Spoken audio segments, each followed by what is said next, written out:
Ex-police dog keeps barking at tree. Dad finds a lot more than wood inside. He spontaneously pricked his ears up as he put his nose to the ground. This was something that Smith hadn't ever seen his dog do before. Not like this, anyway. They must have stumbled onto something huge. His big paws pressed into the soft soil. He was as still as a statue. He felt compelled to check out the tree that his dog was so interested in, but he knew it would be an ordeal, all right. He could feel his pulse race as his palms became clammy. He wouldn't have believed what he stumbled on if he hadn't seen it with his own eyes.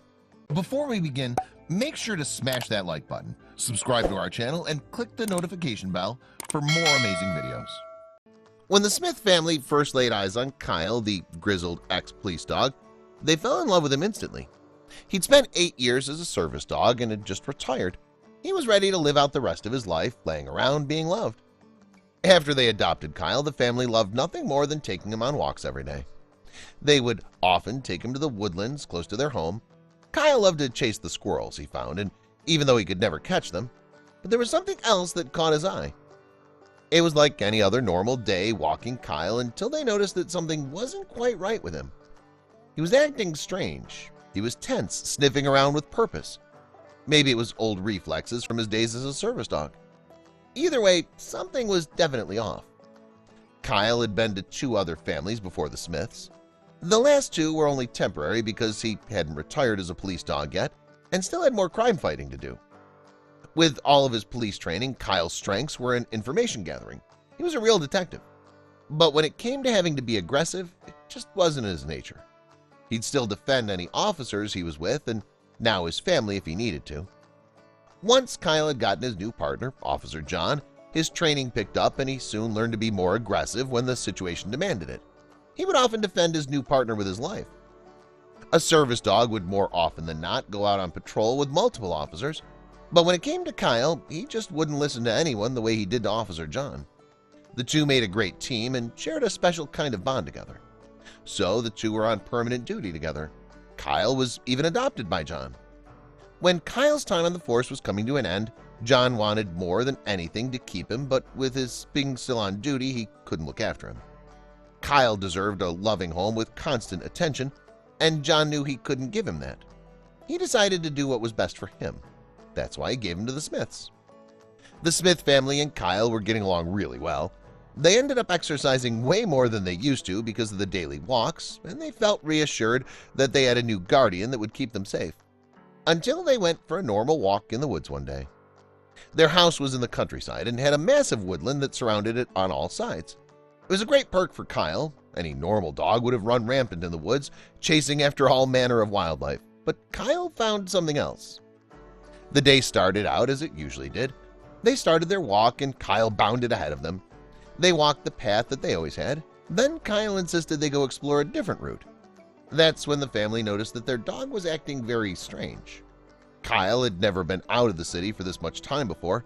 He loved his daily walks in the woods with his new family, but today there was something different, something they hadn't anticipated. For some time when Kyle was at home, he started acting strange. He didn't want to eat and wasn't as animated as he normally was.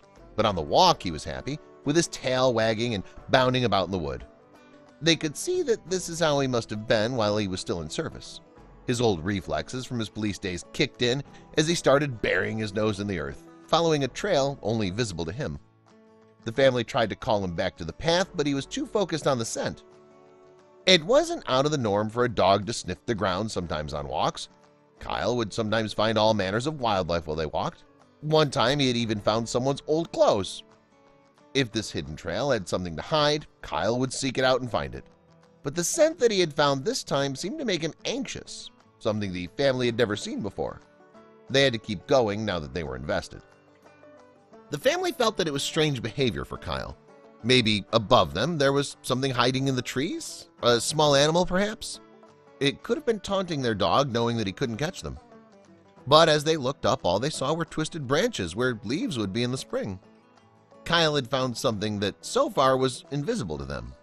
What had he found? The family started getting nervous too. Smith called him again, but it was no use. Instead, Kyle lay down, frozen. Smith wasn't sure what to do, so he called John, Kyle's ex-partner. John explained that Kyle was trained to do this. If he picked up a scent that was out of the ordinary or presented a danger, he told Smith to investigate the tree, but to be careful, as it could be dangerous. Is it drugs? Smith thought.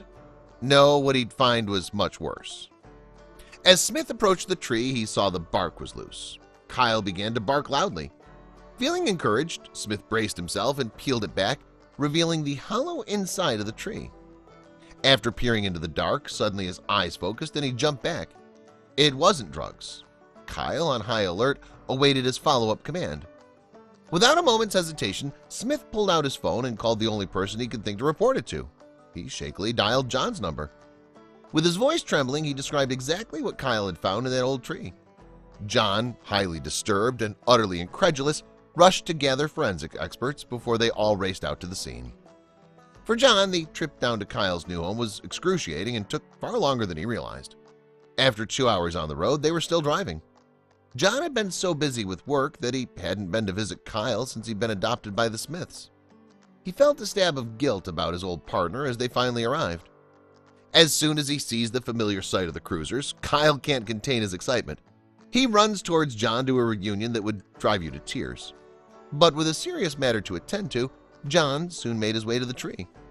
He pulls back the tree bark. His heart races as Kyle urges him on with his barking. His eyes pop as he confirms the heinous sight Smith had described to him. What is it? Kyle had led them to a human skeleton that had been stashed within the tree. However, it was so well packed within the tree that they had to be careful to chop it down to assess what they were dealing with. As they continued their work, Smith was amazed at how lively Kyle became. It was like he was back to his normal self. Smith noted how much Kyle loved John, but while he was watching Kyle, new information was unfolding.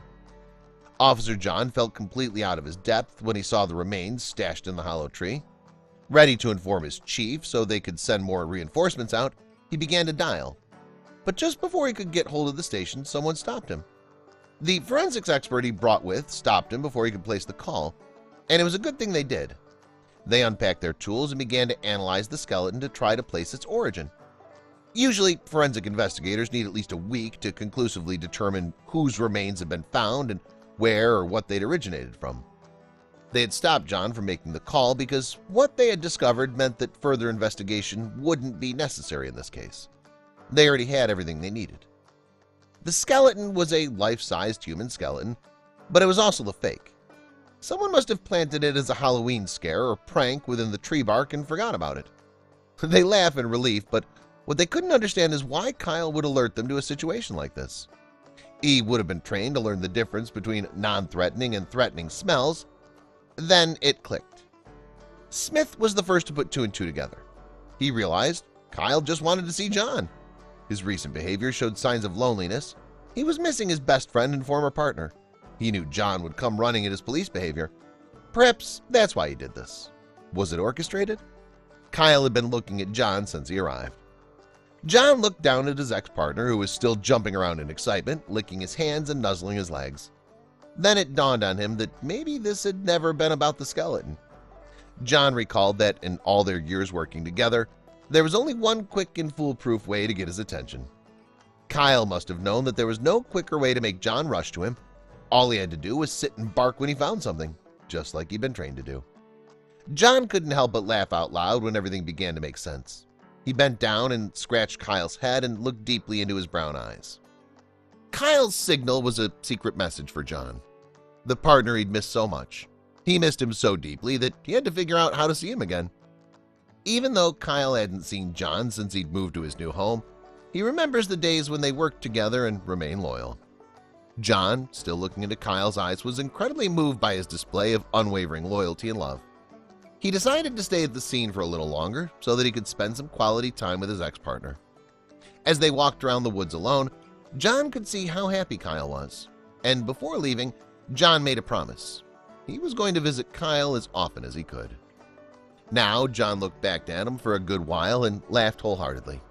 He looked at Kyle wagging his tail with a goofy grin, still jumping up and down with happiness. John felt a sudden pain of guilt and heartache, but knew he'd made the right decision. With Smith by his side, petting Kyle and laughing along with the ruckus he caused, he thought, what a smart old pup. The story illustrates how little credit we give dogs, but sometimes a dog is smart enough to save an entire family. Please share this with your friends and family.